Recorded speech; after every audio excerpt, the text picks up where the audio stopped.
Bubble, a highly anticipated anime movie, just came out on Netflix on Thursday, and it focuses on a post-apocalyptic Tokyo that was destroyed by mysterious bubbles, and Tokyo is now uninhabitable. That doesn't stop a group of people from staying in Tokyo and having parkour battles for supplies. That's where the main character Hibaki comes in. Hibaki is very talented at parkour, being one of the only people that can actually ride these mysterious bubbles that defy physics to his advantage. Hibaki, after trying to climb Tokyo Tower, which was ground zero, has an accident and meets a mysterious girl who is later named Yuta, and their life will never be the same after this encounter.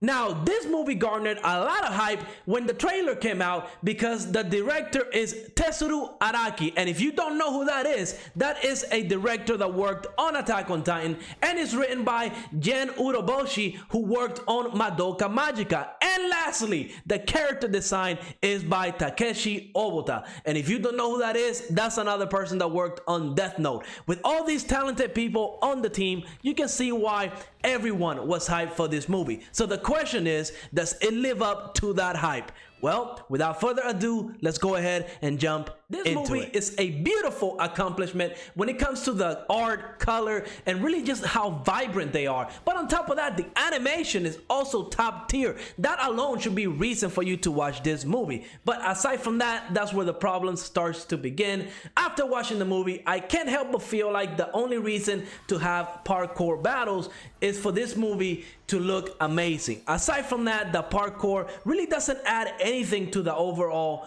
plot. Heck, even the bad guys, the bad team, the Undertakers, they are underwhelming. They go as far as kidnapping one of the side characters, which I don't even remember the name because I feel like the side characters were not a very strong aspect of this movie. But the Undertakers, the bad team, they kidnapped this person to force one of the parkour battles. And like I said, this really doesn't add much to the overall plot. I feel like they were just added in here to add some sort of like tension in the movie, but aside from that, it really does fall short. Now, this is also a really good thing because the parkour battles in this movie look absolutely amazing. I mean, just the camera angles, how fluid they are with the movement is really just mesmerizing to look at. Plus, when you add the color and how vibrant they are, I mean, I can only imagine watching this in 4K how good it will look like, right? I was streaming it on Netflix and I don't even think it's available for 4K streaming, but still, imagine just watching this on 4K. It would just be probably one of the best animated movies out there.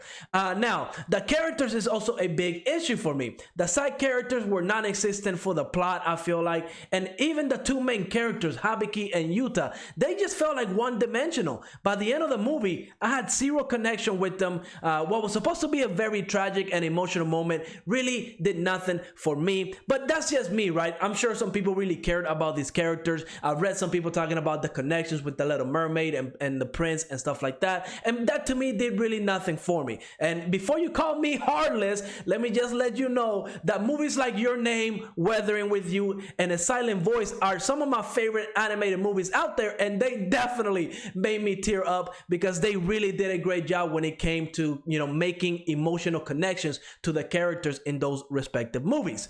Now, we talked about the stuff I didn't like. Let's go ahead and go with the stuff that I actually did like, the stuff that I love about this movie. Of course, we're starting off with the animation and art style. Like I have said before, it looks absolutely beautiful, vibrant, and amazing. Everybody knows that. So that alone should be a good enough reason for you to watch this movie. Forget about the plot. You might enjoy it, you might not, but just the animation when it comes to the parkour battles is absolutely amazing and entertaining to look at. You're definitely gonna have a great time because they really do a good job when it comes to like the camera angles. Plus, another thing that I love is the soundtrack. They kind of use like the same tone for all these soundtracks, but of course they change depending on what's happening in the movie, and it looks absolutely and sounds absolutely phenomenal with all these different scenes.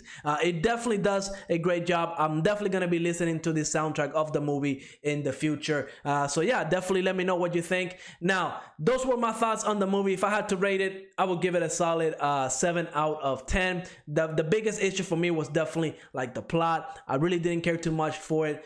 Maybe they could have dove deeper into the mystery of this world, because I feel like even at the end, without trying to spoil anything, even the ending, when kind of everything is, you know, explained and everything is shown, it doesn't really feel like a lot, right? It feel like they built up this mystery and it just kind of fell short. So if I rate it, I'm gonna give it a 7 out of 10. Let me know in the comments what you think, and like always, make sure to leave a like, subscribe, and I will see you on the next movie episode. Who knows, but I will see you next time. Peace out. Boom.